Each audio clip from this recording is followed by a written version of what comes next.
On a entendu des haras bleus et jaunes. Puis là, on les a vus, mais ils sont dans un arbre. Puis on essaie de trouver un point de vue pour pouvoir mieux les voir.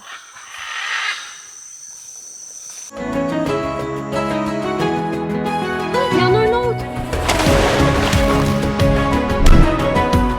Wow!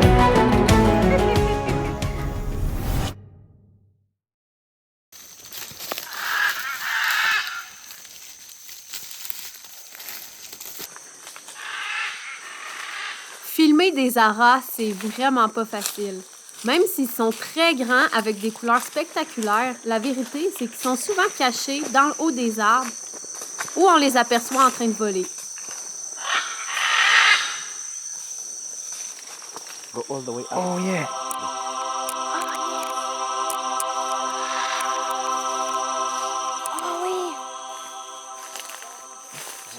L'ara bleu et jaune vit en couple ou en petits groupes. Il niche dans les cavités des arbres et se nourrit de fruits, de graines et de noix qu'il réussit à briser grâce à son puissant bec. Fait on s'est installé dans notre chambre, puis presque tout de suite après, qu'est-ce qu'on fait? On s'en va chercher des Ouistiti pygmées. On se retourne dans l'excursion. Fait que dans le but d'éviter de transmettre des maladies à la faune locale, on n'a pas porté nos bottes. On met des bottes ici, ils nous fournissent les bottes. Ouais, parce que sinon on pourrait apporter des pathogènes, dont le Chytridium. Chytrido batraco. C'est ça. Des champignons qui peuvent affecter les amphibiens et d'autres animaux. Un commando. Ah ben! Le coandou, le fameux porc-épic arboricole d'Amérique du Sud.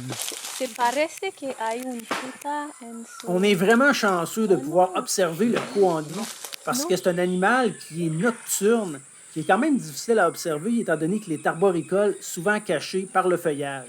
Dans la même famille que le porc-épic, il a une queue quand même beaucoup plus longue qui fait l'équivalent de son corps et cette queue est préhensile, donc elle lui sert de cinquième main. C'est un animal végétarien. Là, il est en train de faire sa sieste. Même si le but est de trouver des Ouistiti pygmées, on s'intéresse quand même à tout ce qu'on voit. Il ne faut pas se fier aux apparences. Cet animal n'est pas une araignée, mais on dirait un grillon.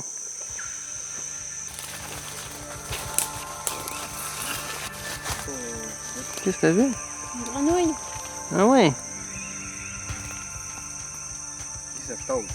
Toad, un crapaud. Où ça? Là, tu vois-tu? Juste au bout de mon doigt. Ah ben oui. Le crapaud perlé est très commun dans la forêt amazonienne. Il se camoufle à merveille parmi les feuilles mortes. Il est vraiment petit. Celui-ci est un jeune, les adultes peuvent atteindre 7 cm. C'est un crapaud qui est très variable, tant au niveau de sa morphologie que de son patron de coloration. Son museau est pointu et sa peau porte des petites bosses sur les côtés.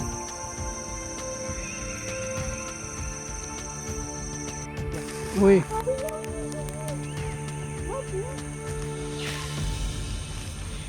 Es-tu encore là? Non, il a été l'autre côté. Il a passé l'autre côté.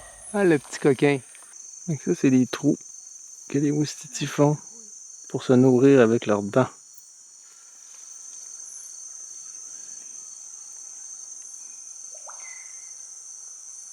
Ah oui! Je le vois. Le plus petit singe du monde, le Ouistiti pygmée, pèse environ 120 grammes à l'âge adulte. Son corps mesure une quinzaine de centimètres, environ 35 centimètres si on inclut la queue. C'est vraiment petit.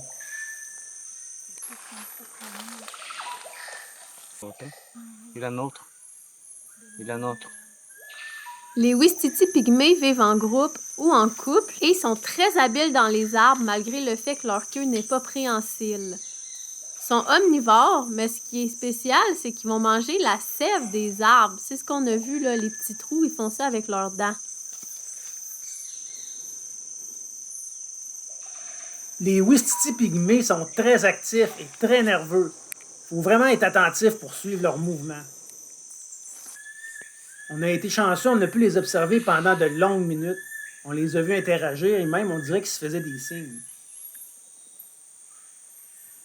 Pas gros, un Ouistiti pygmée. Pas tant que ça, mais... Ben non. Vous le savez sûrement, la forêt amazonienne est l'un des endroits avec le plus de biodiversité sur Terre. Malgré cela, c'est assez difficile d'apercevoir les animaux. Ils ont énormément de cachettes.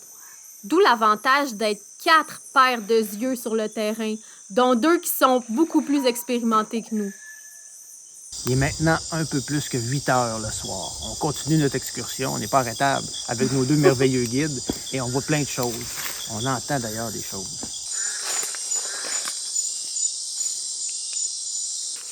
Liu vient nous dire que le cri qu'on entend, c'est la rainette laiteuse.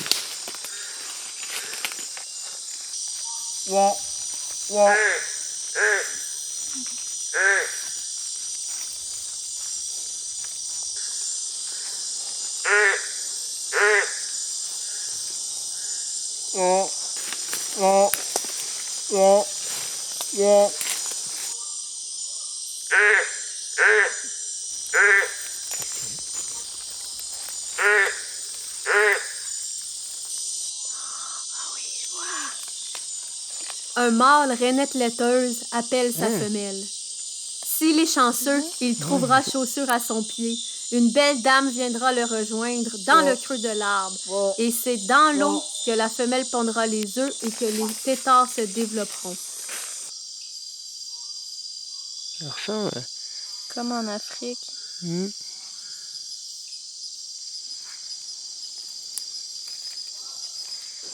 est beau, hein? il est vraiment beau. Il libère pas de produits.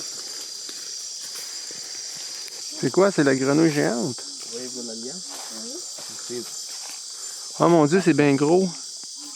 Oh mon Dieu que c'est gros! C'est la grenouille géante d'Amazonie. Oh mon Dieu qu'elle est grosse! Attends un petit peu, on va aller la filmer. Ah! C'est bien plus gros que nos mourons. Oui! Ok, c'est gros comme un petit chaton, là.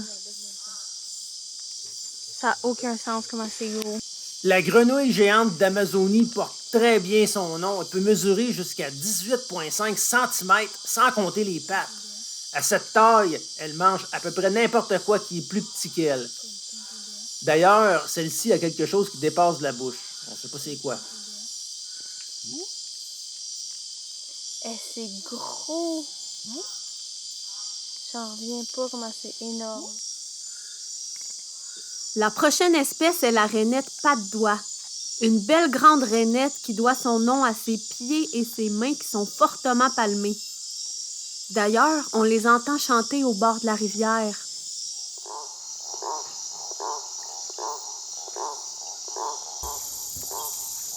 JF, qu'est-ce que tu fais?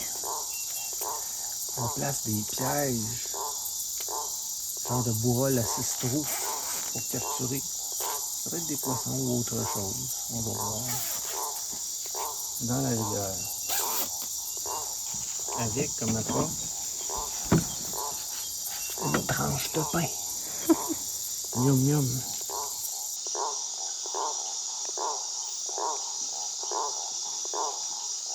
Ok, la journée commence avec notre levée de bourrol qu'on a mis hier. Tombe pas, là! Non. Surtout pas dans la rivière avec les caïmans. On va aller lever ça. On les a mis juste là-dedans. Là. Ça, c'est la petite tranche de pain. Ça, c'est notre bourrol numéro 1 qui est dans la colonne d'eau. Est-ce qu'il y a quelque chose? Je dirais que non. Personne n'a voulu notre pain. Bourrol numéro 2. Celui-là semble être plus au fond.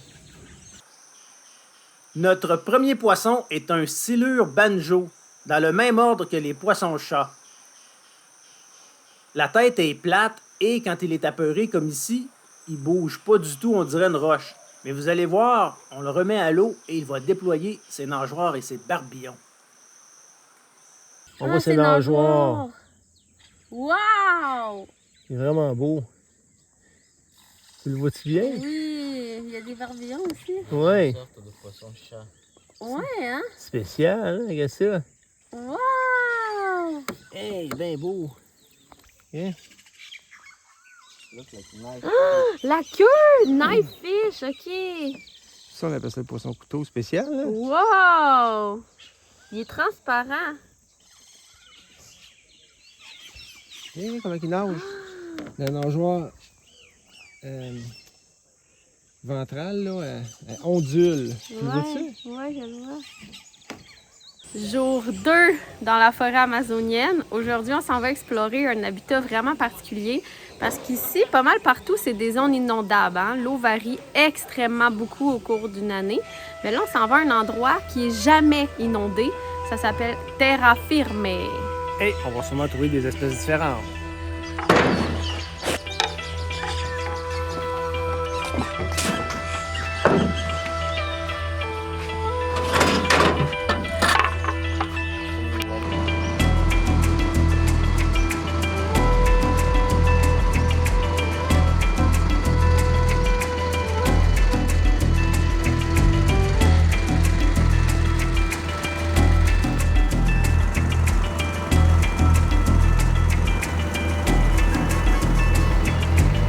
Plus on avance, plus la rivière rétrécit. Les niveaux d'eau sont également très bas.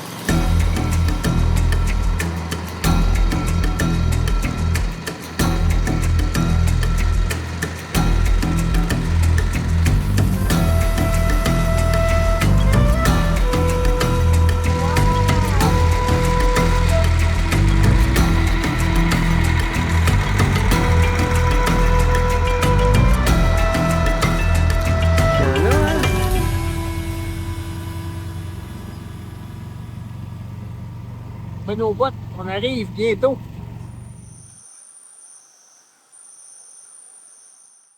Ici, on est ici pour chercher les grenouilles poisson. Dans la terre firme, c'est un peu plus facile de trouver les grenouilles parce qu'ils sont normalement dans les bromélias. Bromélias, c'est une sorte de plante d'air et ces bromélias, ça pousse plus bas parce qu'ici, c'est pas inondable. Ah, ok. Ça fait plus facile de trouver les grenouilles dans les bromélias. Dans l'air inondable, c'est un peu difficile parce que les bromélias elles sont plus haut, ils sont bien adaptés à l'endroit inondable. C'est pour ça qu'ils sont très hauts. Mais ici, ils sont plus bas, ça fait plus facile de trouver les grenouilles. Quelles espèces on peut s'attendre à voir? En cherchant 3, Ok. c'est le plus facile de trouver. On a Ranitomeia flavovitata, Ranitomeia variabilis et Ranitomeia wakari. Les deux premières sont bleues et jaunes et l'autre c'est bleu et rouge. Parfait. Donc, on part à l'aventure. Oui. Yes!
Oh boy, ok. Wow!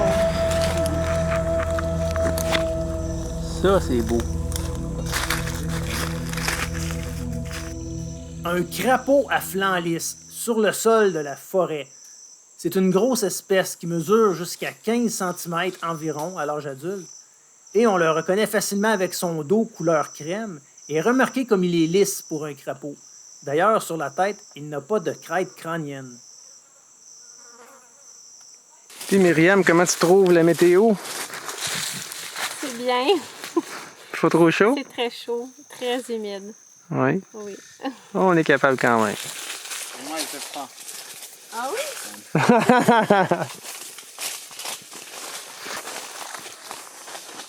C'est un peu décourageant. On a beau regarder dans les broméliacées, mais on voit pas de grenouilles. Des fois, il n'y a même pas d'eau.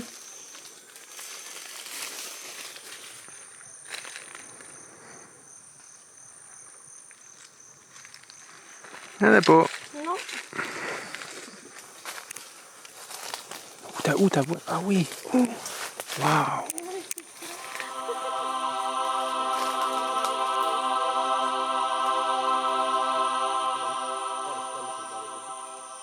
Les fameux dendrobates. Ah, yes. Sont-tu beaux? Ouais. C'est vraiment extraordinaire. Les dendrobates, c'est des grenouilles vraiment petites et colorées. Après environ une demi-heure de fouille avec l'aide de nos guides, on a pu en voir. On regardait dans les feuilles des broméliacées et les premières qu'on a vues, par contre, étaient sur des troncs d'arbres. C'est des petites grenouilles qui ont des ventouses qui sont vraiment petites aussi, mais qui grimpent vraiment bien. Ils sont extrêmement difficiles à voir, de un, parce qu'elles sont vraiment petites, et de deux, parce qu'elles bougent ultra vite. Moi, ça m'a surpris. Oui, des petits mouvements saccadés. Ça a l'air nerveux, hein, comme Oui, on grenouille. dirait presque un insecte. Vraiment spécial. Les couleurs voyantes des dendrobates servent de signal d'avertissement parce que ce sont des grenouilles toxiques. Il ne faut pas leur toucher, il ne faut pas les manger. Apparemment que si on leur touche, sur notre peau, ça pourrait causer une brûlure peut-être semblable à un coup de soleil. Donc, cette toxine que les grenouilles ont provient de leur alimentation, surtout des fourmis, aussi des termites et d'autres invertébrés, mais les fourmis ont de l'acide formique qui se transforme dans le corps des dendrobates et les dendrobates deviennent toxiques elles-mêmes. Si on garde des dendrobates en captivité et qu'on les nourrit par exemple avec des grillons non toxiques, bien, les dendrobates deviennent non toxiques. C'est quand même intéressant à savoir.